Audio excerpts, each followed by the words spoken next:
يا عيد، يا ايوه العيد. عيد فين يا ولاد؟ عيد فجر ولا ايه؟ هذا جليس ويد خلاص. اصل عيد لما تقول جليس ربنا ويجي معقول يرن عليك تسيب ربنا وتطلع تكلم معه ادبيا يعني. صعب ولا مش صعب؟ جميل. انا عاوز بس بالساعه اظبطني بالساعه كلام في حق وشرح. يا دكتور يا ايها الذين امنوا اذكروا الله ذكرا كثيرا. يا ايها الذين امنوا اذكروا الله ذكرا كثيرا. اعتبر انك في سن الكريم الشاي نظام الاكل نظام الشرب طبعا عشان نعيش مع سنة. اولا نستفتح بحضرة النبي الفاتحة. اللهم صل وسلم وبارك على سيدنا محمد.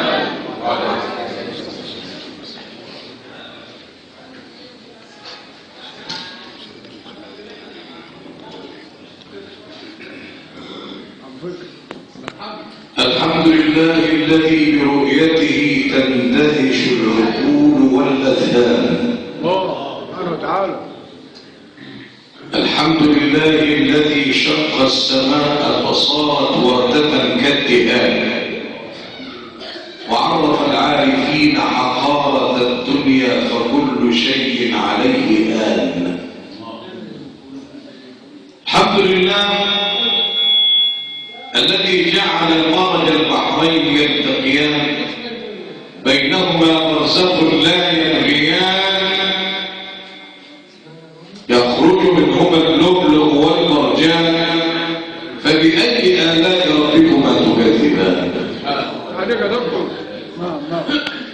وأصلي وأسلم على الذي أنزل الله على قلبه القرآن خلاصة ذؤابة سلسلة آل عدنان النبي الذي هو بالنسبة للأنبياء كنسبة البحر إلى القمر وكنسبة الشمس والبدر إلى النجوم والكواكب، فهو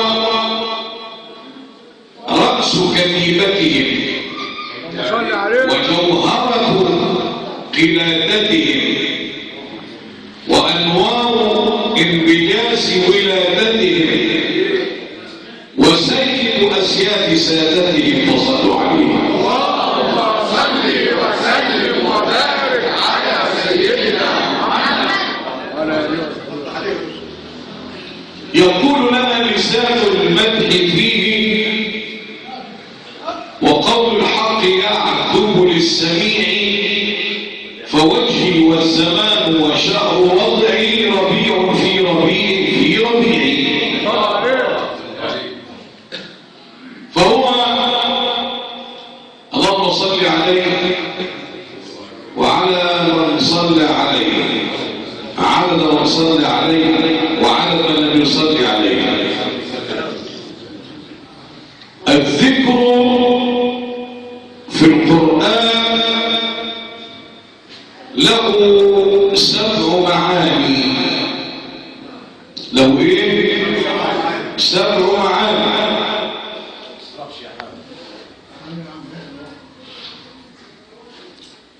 وقبل أن أدرك في حياض الذكر وأستنشق رياض الفكر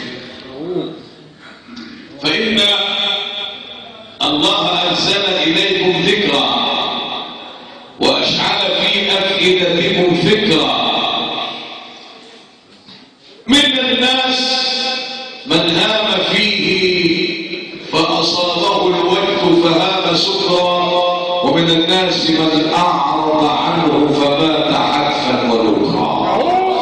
اللهم صل عليه. كلام كبير ده. قوم ذكروا الله لله، وقوم ذكروا الله بالله، وقوم ذكروا الله في الله، وقوم ذكروا الله على الله.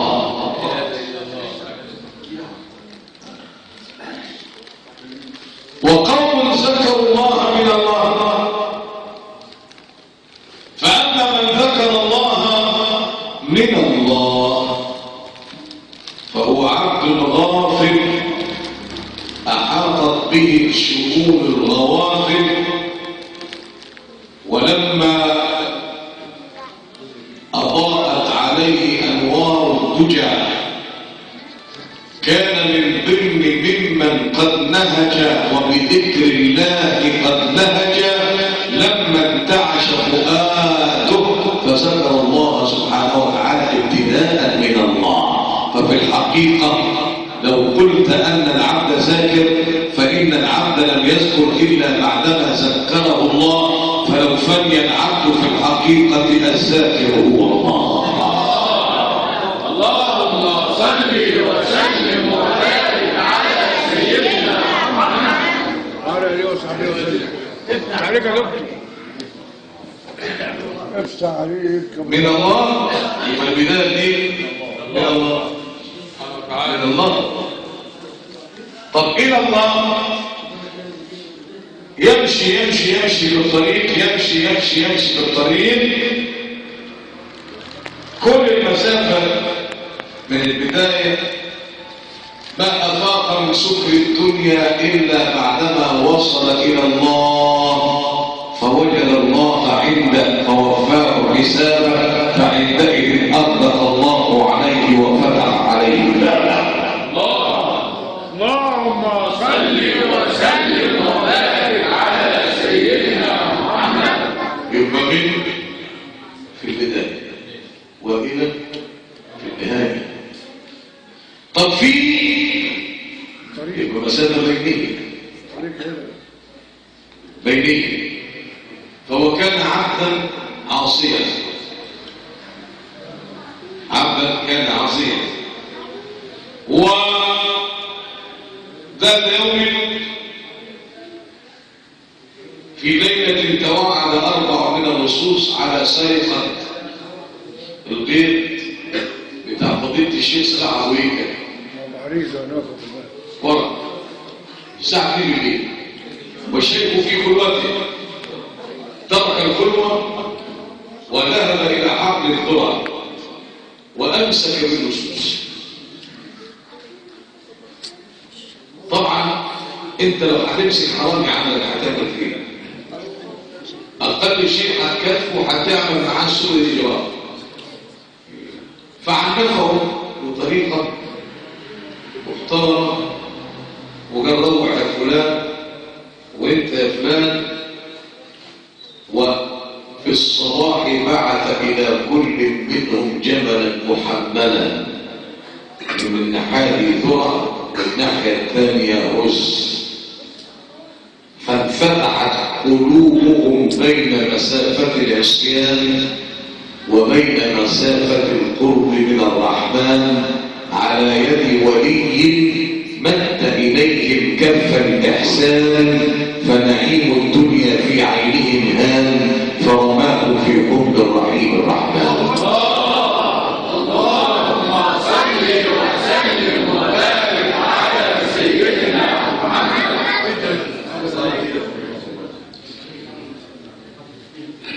ادعو الى سبيل ربك بالليل.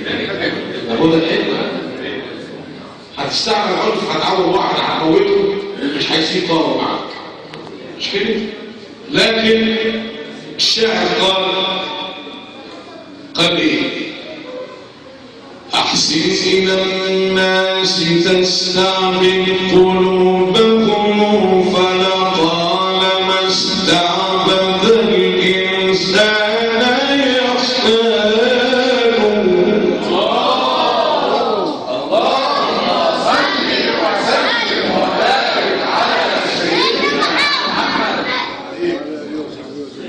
وكن على الذكر معوانا لذي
يبقى ذكر الله من الله بذلك، ذكر الله إلى الله بذلك، ذكر الله في الله بواسطة، ذكر الله حتى تفيد الغاية، حتى تفيد الغاية.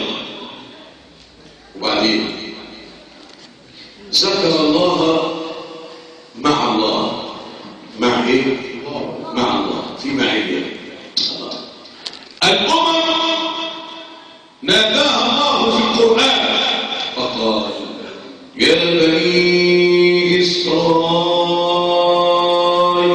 اذكروا نعمتي التي أنعمت عليكم. اذكروا ايه؟ مش اذكروني، اذكروا ايه؟ نعمتي. في نفس السورة الله تعالى قال لسيدنا النبي، قال له ايه؟ اهو بعرفنا مقام الله، قال كما أرسلنا فيكم رسولا منكم يتلو عليكم آياتنا ويزكيكم ويعلمكم الكتاب والحكمة ويعلمكم ما لم تكونوا تعلمون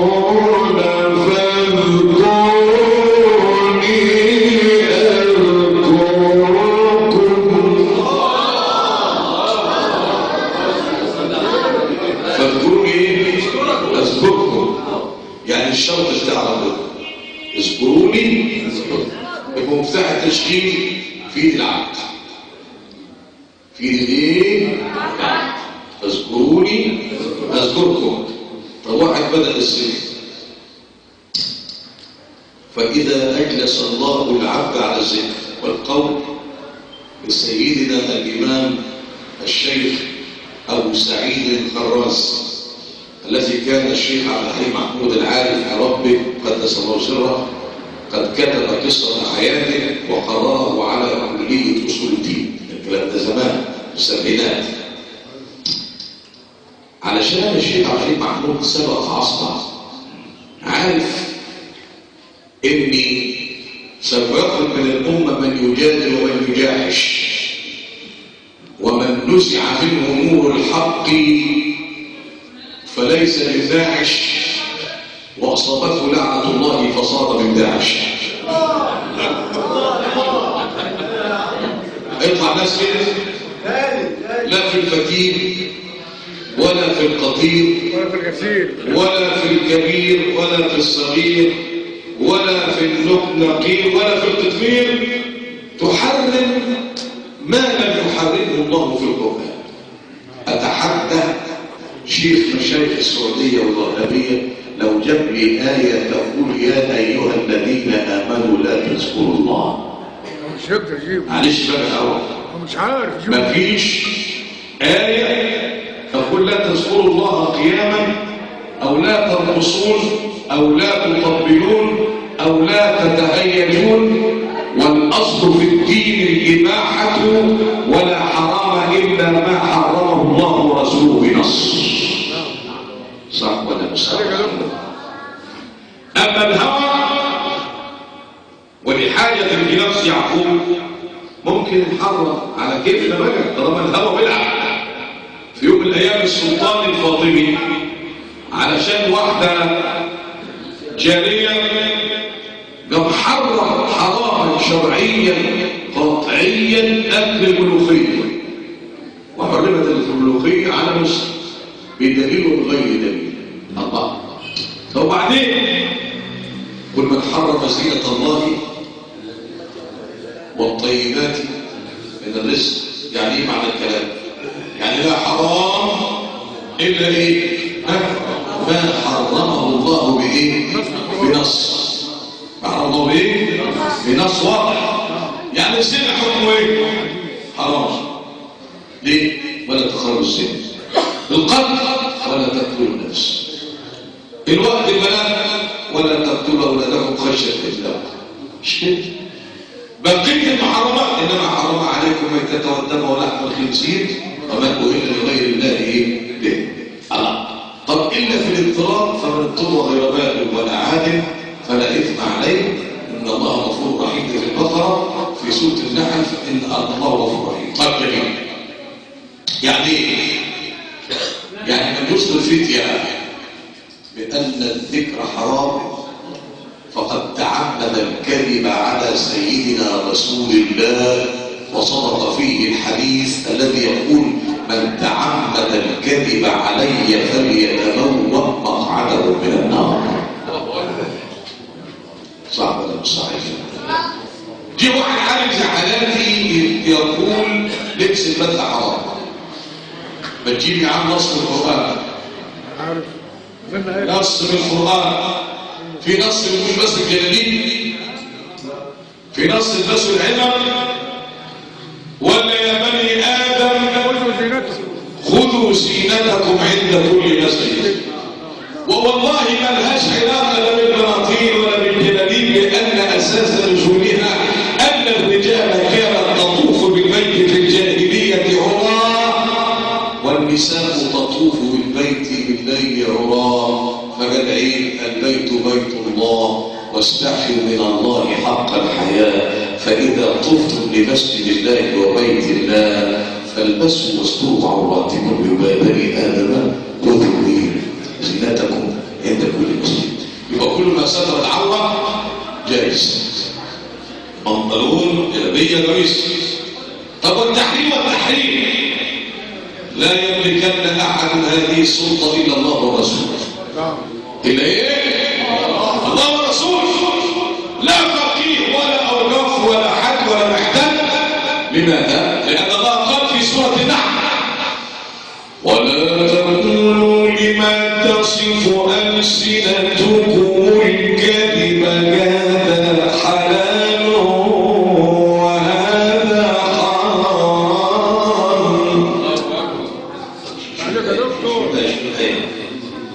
ولا تقولوا لما تصف ألسنتكم الكذب هذا حلال وهذا حرام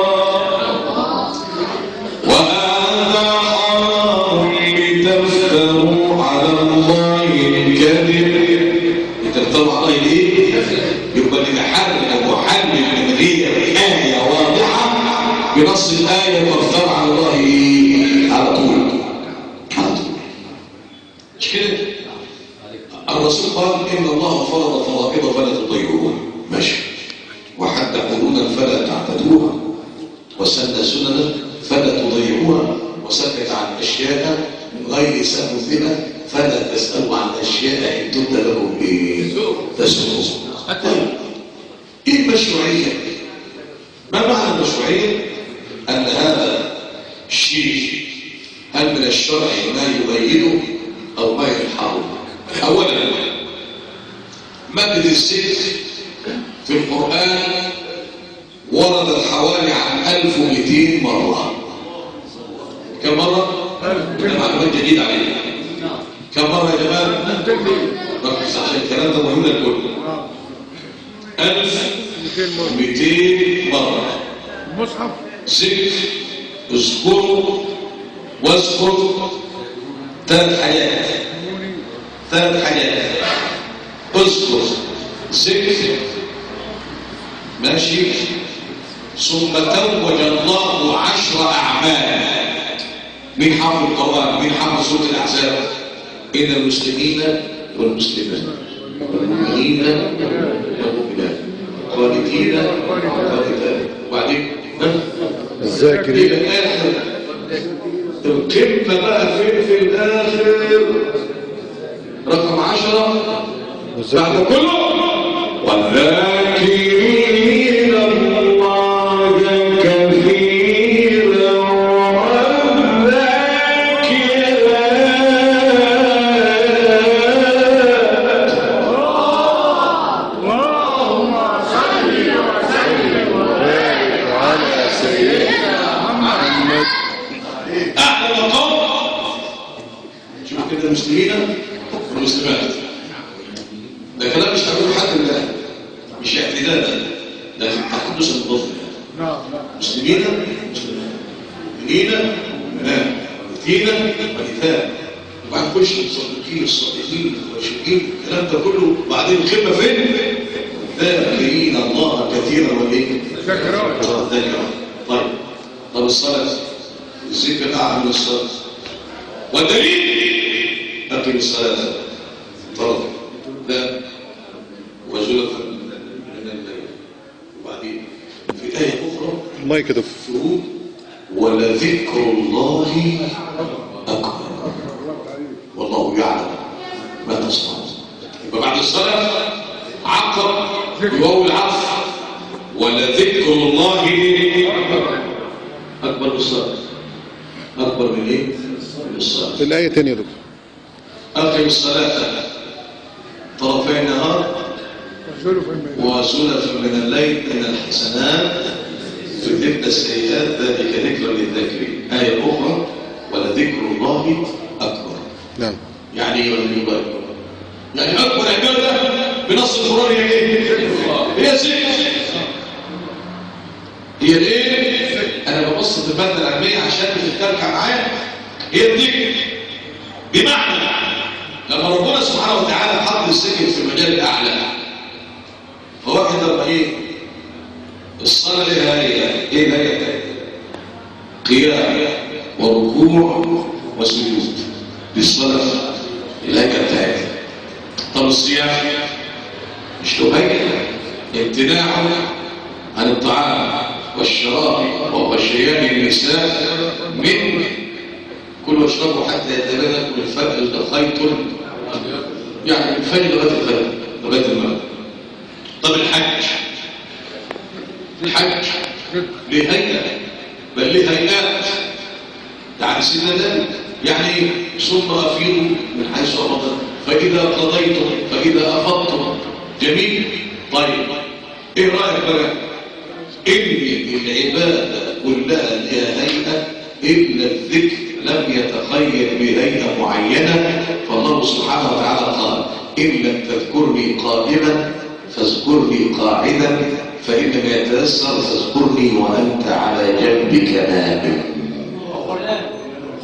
قيام وقعود. سورة الايه؟ آل عمران. أهي ربنا بيقول إيه؟ إن في خلق السماوات والأرض واختلاف الليل والنهار لآيات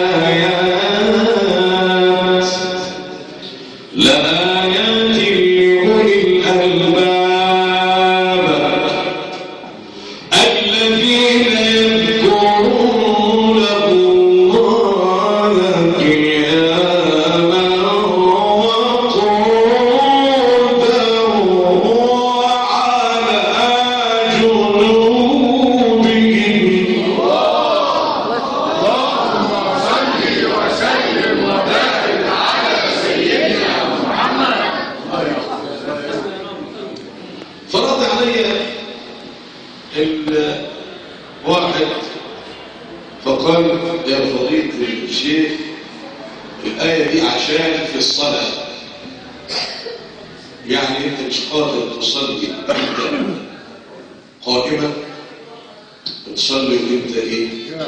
قاعد. مش صلي وانت قاعد، تصلي وانت ايه؟ نايم. واختلفوا في صلاة النائم هل نوجه رأسه للقبلة ولا مش شرط؟ قال قوم توجه رأسه للقبلة وقال الآخرون لا توجه للقبلة، لأن النائم إذا ربنا يسره يبقى أينما تولوا فثم إيه؟ وجه الله. ده كلام عظيم سليم. ثم ماذا؟ يبقى دي في الصلاة. فرد القرآن عليه دي في آل عمران. وانت لما تيجي تحكم لما تبقى حافظ صورة مش حافظ الباقي، طول بالك لما تقرا القرآن يمكن فيه دليل ينسخ به، لأن القرآن فيه ناسخ يا أستاذ والمنسوخ. يعني ففي بعد كده في سورة النساء قال الله تعالى فإذا قضيتم الصلاة فاذكروا الله قياما وقعودا وعلى جنوبكم. يبقى كده فصلت قضية ايه؟ الصلاة. معلش ده كلام ولا المفتي ولا غيره هيقول، انا بقول لك عشان خاطر كده. فصلت الايه؟ الصلاة عن ايه؟ عن الذكر. فإذا قضيتم الصلاة فاذكروا الله قياما وقعودا وعلى جنوبكم. هل خصص الله الذكر وانت قاعد كده او قاعد كده او قاعد كده او واقف في اي طريقه ثم واحد يمين يتمايل الله هل بهذا؟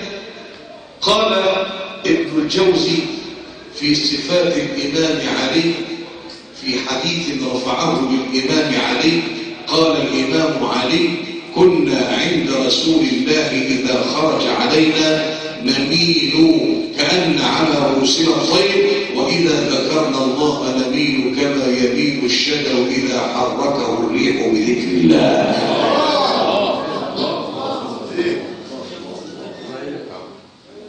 هل في طفل في المكتب حافظ القرآن؟ أصغر طفل مين؟ حدش مكاتب. لا أحسن. واحد يا شباب حافظ القرآن، أي واحد منهم، أي واحد يا شباب، أي واحد.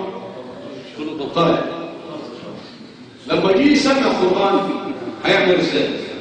بص منظر كده، أنا حاسس أي حد هيعمل ازاي؟ بسم الله الرحمن الرحيم. طه أنزلنا عليك القرآن لتشقى. قرآن الإذاعة. أي قارئ القرآن قدامنا زي الشيخ البنا والشيخ إسماعيل والشيخ الشعيش والشيخ كمان لما يجي يبقى وقع على الكرسي يعمل ازاي؟ يعمل ازاي؟ جرب. طب بيتمايل ليه؟ مايك بيتمايل ليه؟ لأن هو أساسا طلبا بسماع القرآن. طلبا بإيه؟ سماع القرآن. يبقى هنا ليس هنالك هيئة ولا صفة معينة، ليس هنالك صفة ولا هيئة معينة للذكر. ذكرت قياما أهلا وسهلا، وعودا أهلا وسهلا، وانت على جنبك أهلا وسهلا.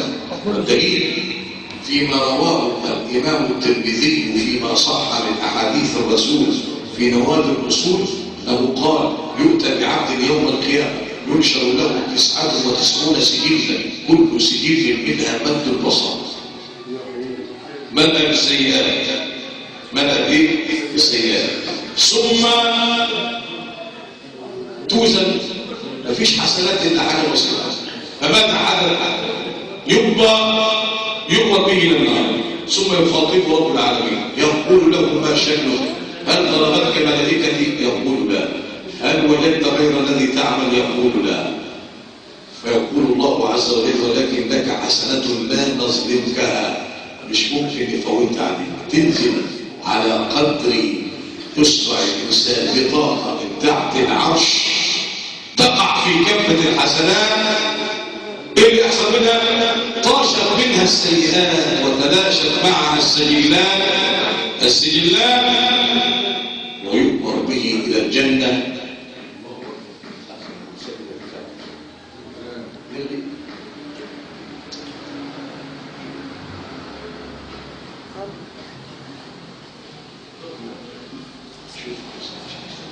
اللهم صل وسلم وبارك